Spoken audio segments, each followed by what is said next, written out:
October 31st, 1955. BBC newsreader John Snagge interrupts the evening schedule to read a brief announcement from Clarence House. Princess Margaret Rose, younger sister of Queen Elizabeth II, has decided not to marry Group Captain Peter Townsend. The BBC has broken into normal programming to broadcast it. More than 100 journalists have spent the previous 3 weeks camped outside Clarence House and the London flat where Townsend was staying, besieged, as he would later describe it, by 50 to 100 reporters arriving from worldwide press organizations.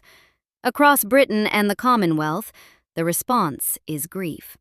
The story has all the architecture of tragedy: the glamorous, irreverent princess, the decorated Battle of Britain ace, the cruel institutions standing between them, the church, the crown, the duty, the cold machinery of an ancient establishment grinding a romance to dust.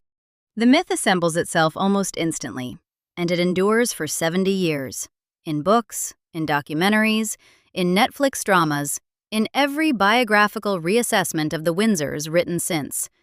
In all of them, Princess Margaret appears as the sacrifice, the woman who gave up love because the establishment forbade it. The establishment didn't forbid it.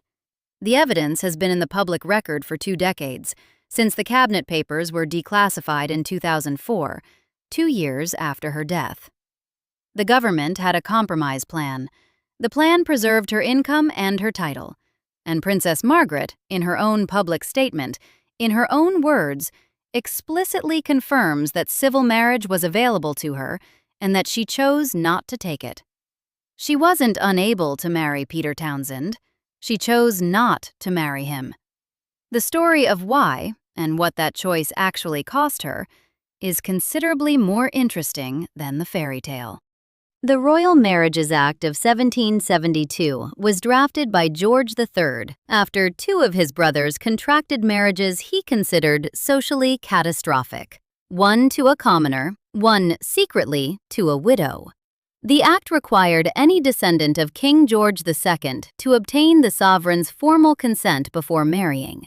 Marriages contracted without that consent were declared, in the act's exact language, null and void to all intents and purposes whatsoever. Not penalized, not complicated, void. The marriage simply didn't legally exist. Before Princess Margaret's 25th birthday on August 21, 1955, this provision applied to her absolutely. Without Queen Elizabeth's consent, any marriage to Townsend would have been legally invalid. This is real. This isn't trivial.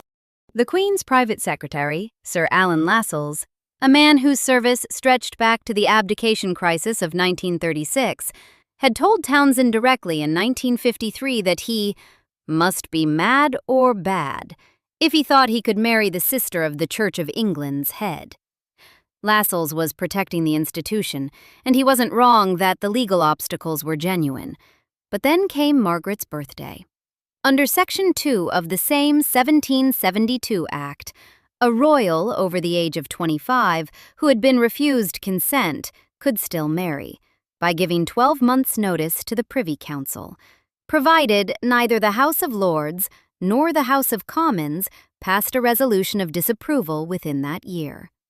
The mechanism required Parliament not to object, not Parliament to actively approve. The distinction matters. And Parliament never actually voted on this question, because Margaret issued her announcement on October 31, 1955, before any legislative process began. By that autumn, the hard legal prohibition had expired. What remained were political conditions. Those conditions, when the cabinet papers finally emerged, proved far less brutal than 70 years of coverage required them to be. The Guardian reported in January 2004 that documents kept secret since 1955 showed Princess Margaret had received a categorical assurance from Downing Street. She could retain her HRH title and her civil list income if she married Townsend. The conditions were 2. First, she would renounce her place in the line of succession. Second, The marriage would take place in a civil register office rather than a church ceremony.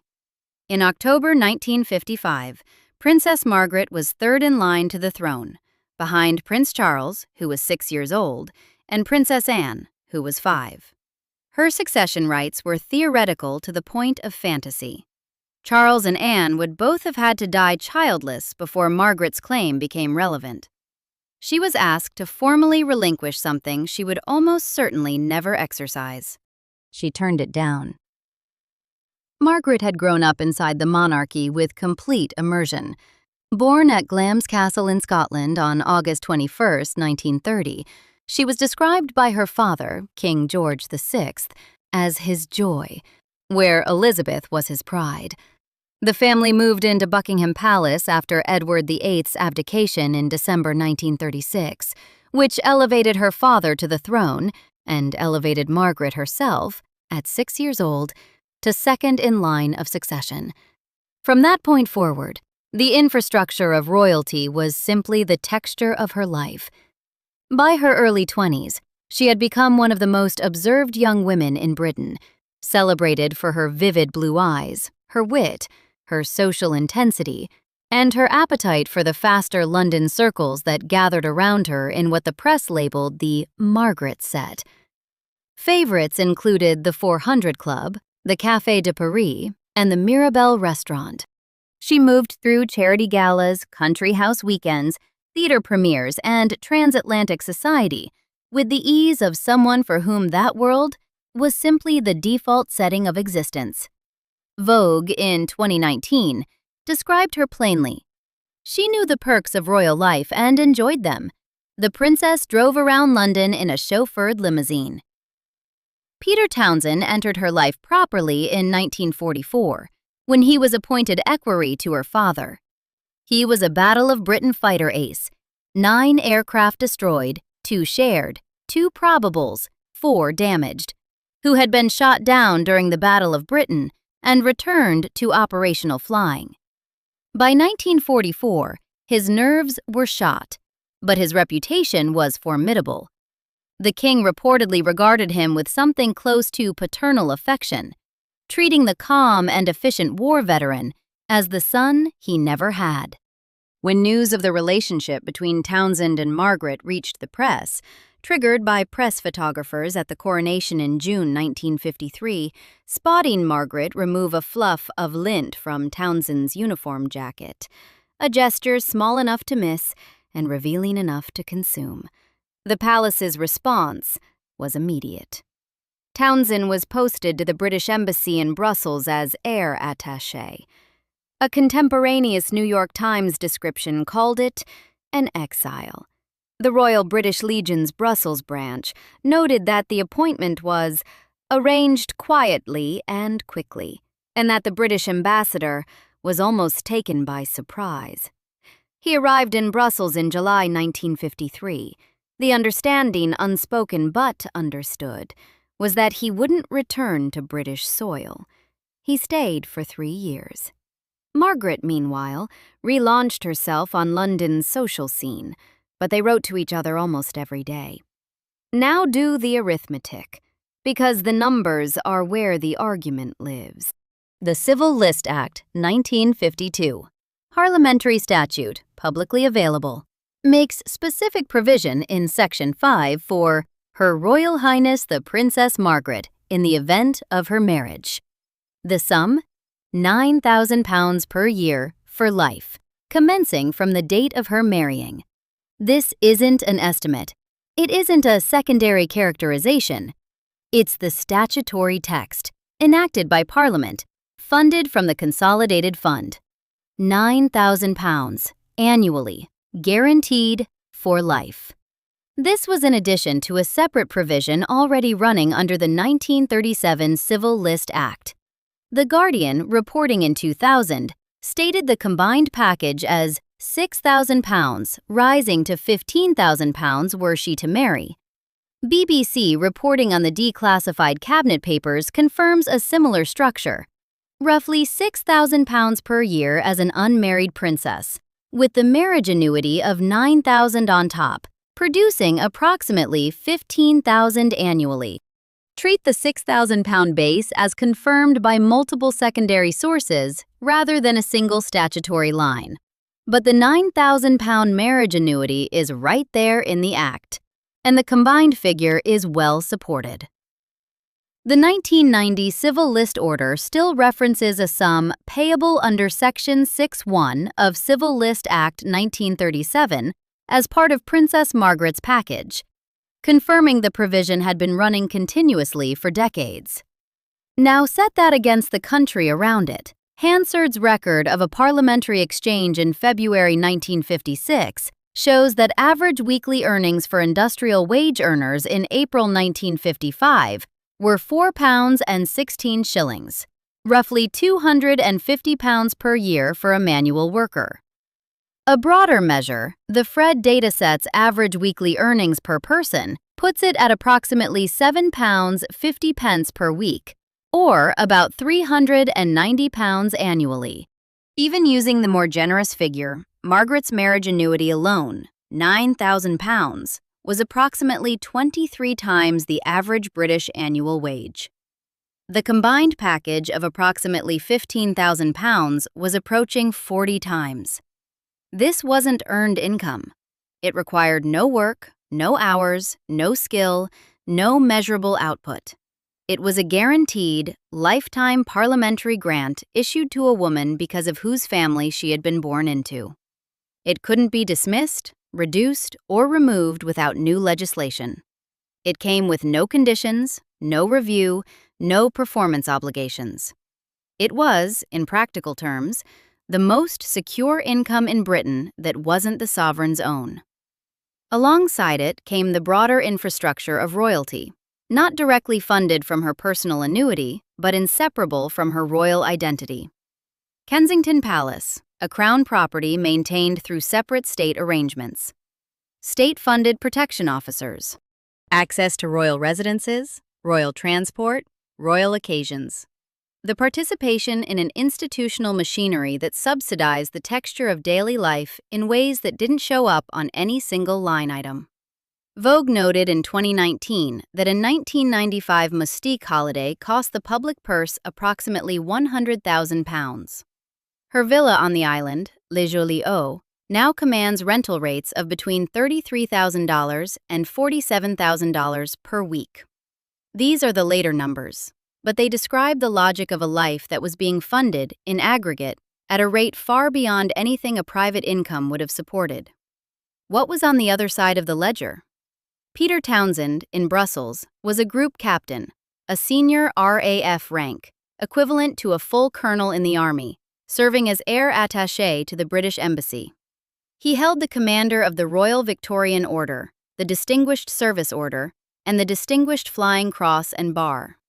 He wasn't a pauper and wasn't a failure. British diplomatic postings in Brussels in that period typically included a large house and domestic staff.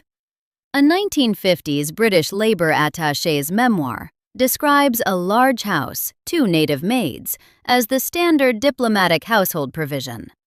A group captain and senior air attaché would have done at least as well. It would have been a comfortable, professional, upper-middle-class existence. No primary RAF pay tables or Foreign Office allowance schedules for 1953 to 1955 have entered the accessible public record. To state a specific salary figure for Townsend would be dishonest. What the biographical record describes, consistently, is a man living without grandeur. One biography characterizes him as a commoner on a modest income and a tight budget. One house in Belgium, not a palace in London. Embassy events, not state occasions. A driver appropriate to a senior diplomat, not a chauffeured royal limousine as a permanent personal entitlement. Townsend understood the gap. Speaking on a BBC program broadcast on Valentine's Day 1978, while promoting his memoir, he acknowledged that he was insufficient compensation for the serious and admittedly material losses the princess would have had to suffer. He said it without apparent resentment. He was describing a calculation he had lived with for 23 years. And he wasn't wrong. The man who loved her, acknowledging in plain language on national television that the financial dimension of her decision had been real and had been heavy. He also said she would have given up practically everything. That last claim deserves scrutiny because the declassified papers suggest it may have overstated the terms of the actual offer. The Eden Compromise, as reported, specifically preserved her title and income. What she would have lost was her succession rights and a church ceremony. Whether Margaret understood this precisely in October 1955, whether she was working from accurate information about what the government was actually offering, or from a more catastrophic reading of the situation, is unknowable from available documents. A letter she wrote to Anthony Eden in August 1955 says she would see Townsend in October to decide whether I can marry him or not. Language that suggests genuine undecidedness 2 months before the announcement. Paul Reynolds, the former BBC Royal correspondent, noted in 2016 that the letter could suggest that Margaret's determination to marry him wasn't quite as strong as had been believed. A woman who is genuinely undecided, who declines to marry someone, has still made a choice.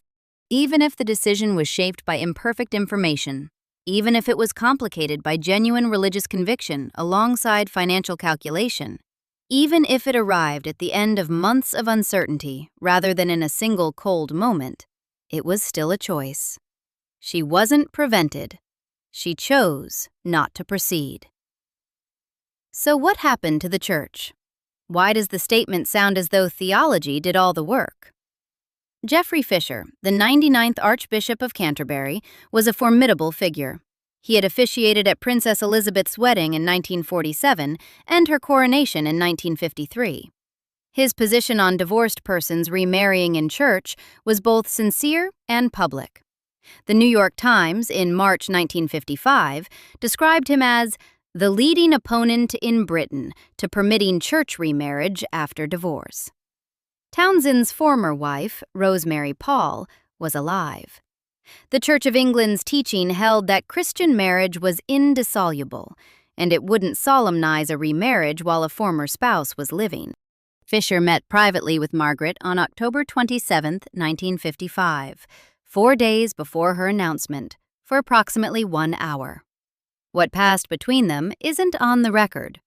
What Fisher couldn't do is the thing the myth requires you to forget. He had no legal authority whatsoever over a civil marriage. English civil marriage law was secular. A Church of England archbishop could decline to conduct a ceremony, refuse to participate, and preach from every pulpit in the land about the sanctity of the marital bond. He couldn't prevent 2 people from visiting a register office and signing their names. His veto was a veto over one category of ceremony, not over the institution of marriage itself. Margaret's statement, issued 4 days after the Fisher meeting, is careful on exactly this point. She didn't write, "The Church has forbidden this marriage." She wrote that she was mindful of the Church's teaching, and the word mindful is doing substantial work there. Mindful isn't obedient to prohibition. Mindful is an acknowledgement that teaching exists and has been weighed. She was telling the public she had considered religious doctrine. She wasn't telling them that the Archbishop had invoked canonical law to block her legal options, because he hadn't, and because he couldn't. The statement performed a specific function. It explained a decision in language that sounds like duty, faith, and sacrifice. It didn't explain that a civil option had been formally offered and formally declined. It didn't mention the government's compromise. It didn't reference income, succession rights, or the calculations that almost certainly ran alongside the theological ones. No draft of the statement has surfaced in the public archive. No attribution memo has been identified. Whether Margaret wrote those words herself or agreed them collaboratively with palace advisors is unknown. What we know is what the statement said and what it chose not to say. The complication, and honest reporting requires acknowledging it, is that Margaret may have genuinely held strong religious convictions. She was confirmed into the Church of England in April 1946. She attended services regularly. All biographical accounts describe her as a practicing Anglican who took her faith seriously. The framing of church teaching as pure cover may underestimate the real weight of her belief. Religion and calculation can coexist. People make financially convenient decisions for reasons they also sincerely believe. But here is the problem with religious conviction as the sole explanation. The Church's teaching applied specifically to a church ceremony. It said nothing about a civil marriage before a registrar. And a civil marriage was what the government had placed on the table, explicitly, with her income and title preserved. If the theological objection was the decisive factor, and if that objection centered on the indissolubility of Christian marriage as solemnized in a church, then the civil option should have been at least marginally more accessible than the church one. She declined both. What that sequence tells you is that something else was also on the scales, something that made the entire prospect of stepping outside the royal infrastructure, even in a reduced form, even with governmental assurances, even with Townsend willing to compensate for whatever the formal losses turned out to be, feel like too much. His frank acknowledgement, from the man who knew her best, that the losses were material and that he was insufficient compensation, that is still the closest thing we have to an honest accounting. The impossible sacrifice argument has one problem it simply can't survive: Edward VIII. In December 1936, 19 years before Margaret's announcement, the reigning King of England gave up the crown, the actual throne, the actual sovereignty, the actual monarchy of Great Britain, to pursue his relationship with Wallis Simpson, a twice-divorced American. He abdicated. He left the country. He spent the remainder of his life largely in France, his income dependent on arrangements negotiated with his brother, his domestic existence conducted in the gilded but definitively diminished orbit of a former king with no function and no country to govern. He surrendered everything the monarchy was. His financial settlement wasn't ruinous. A Guardian investigation in 2003 confirmed the Duke retained private assets and received income from the royal family, though the terms were contested. The point isn't that Edward made a financially catastrophic decision. The point is that he made the largest possible institutional sacrifice: the crown itself.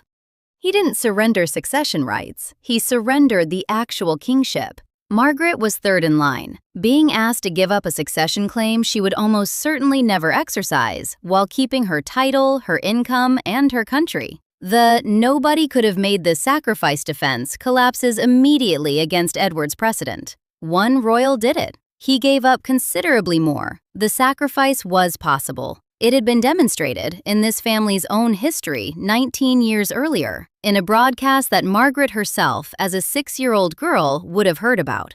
When Craig Brown's biography records the Queen Mother fretting about where a future Mrs. Townsend might live, Prince Philip reportedly replied, with heavy sarcasm, that it was still possible even nowadays to buy a house. The sarcasm was pointing at exactly this. The sacrifice wasn't unprecedented, and the precedent was recent. The question was never whether the sacrifice could be made.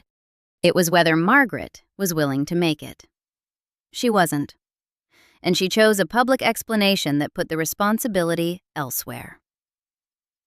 On May 6, 1960, 4.5 years after the Townsend announcement, Princess Margaret married Anthony Armstrong Jones at Westminster Abbey, the first royal wedding televised in Britain.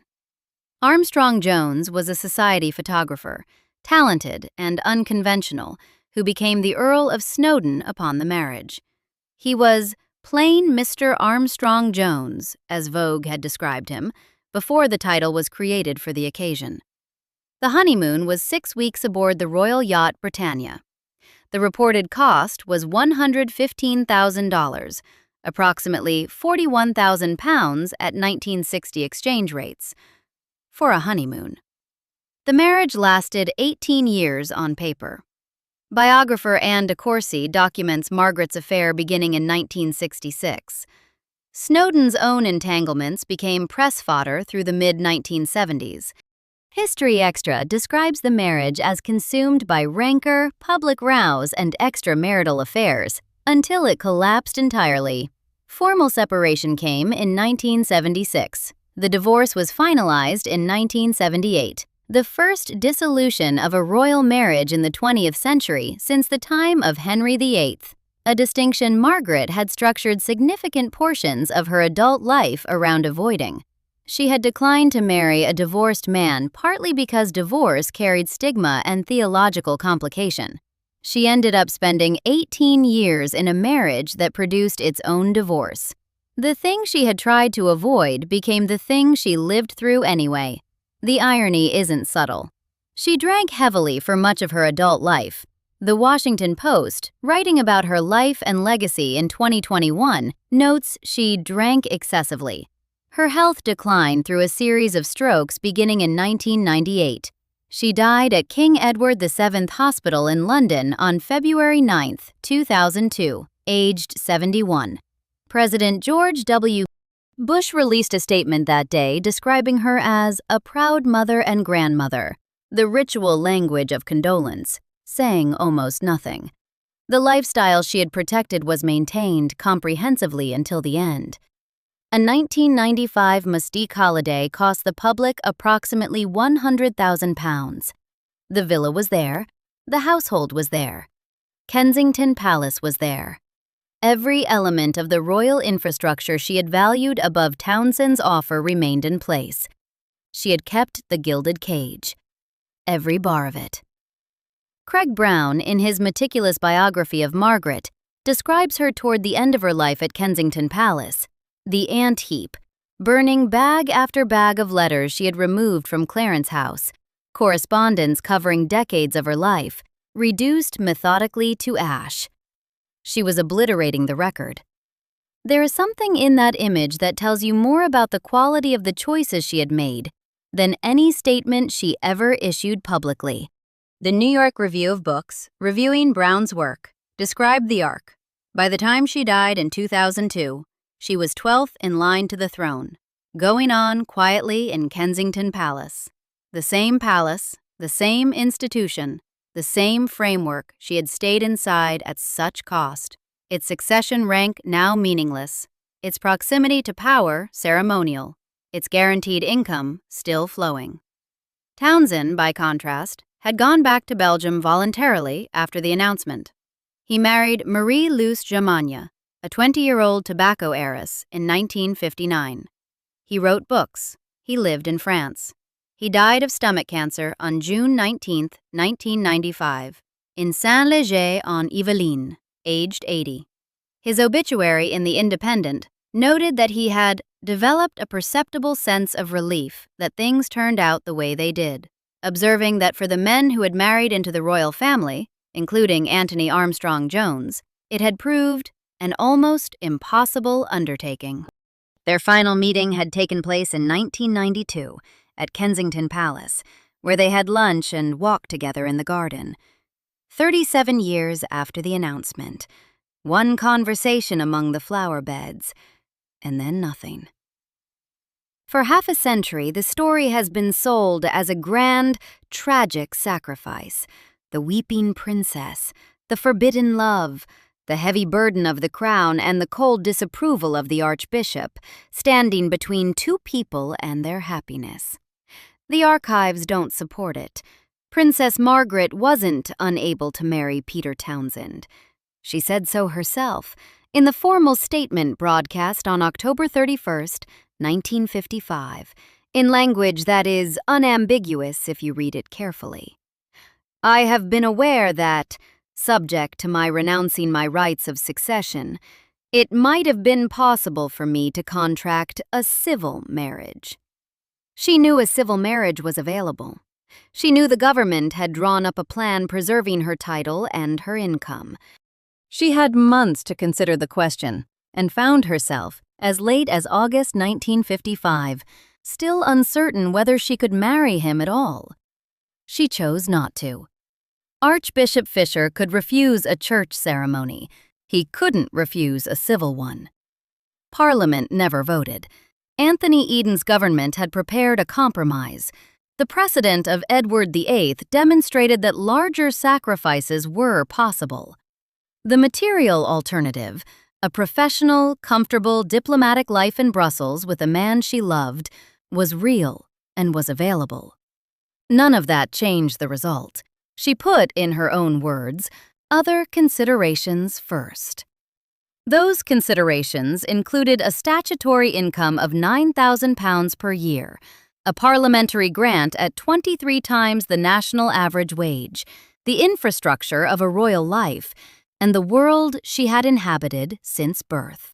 Whether that calculation was conscious and primary, or whether it was the ballast beneath a decision she attributed to religious conviction and duty, the man who loved her acknowledged the material weight of it plainly and publicly, 23 years after the fact. He said she would have given up practically everything. He said he wasn't enough to compensate. The gilded cage she chose to stay inside didn't repay the investment. 18 years of marital dysfunction, a divorce she had been trying to avoid, decades of drinking, repeated strokes, and a life that her biographers have consistently described as defined by unhappiness. The succession she preserved her proximity to had moved 12 places further from her by the time she died. The title endured, the income endured, the public subsidy endured, the Moustique Villa endured. All of it endured. And by every measure available to us, she was miserable. She chose the crown's money over the man's heart, and she spent the rest of her life paying the interest on that debt. Not in any theatrical sense, but in the ordinary, accumulated way of someone who made a decision that didn't pay off, who can't unmake it, and who burns the letters at the end. The tragedy was real. She wrote it herself. Subscribe for more stories where the archive doesn't match the biography.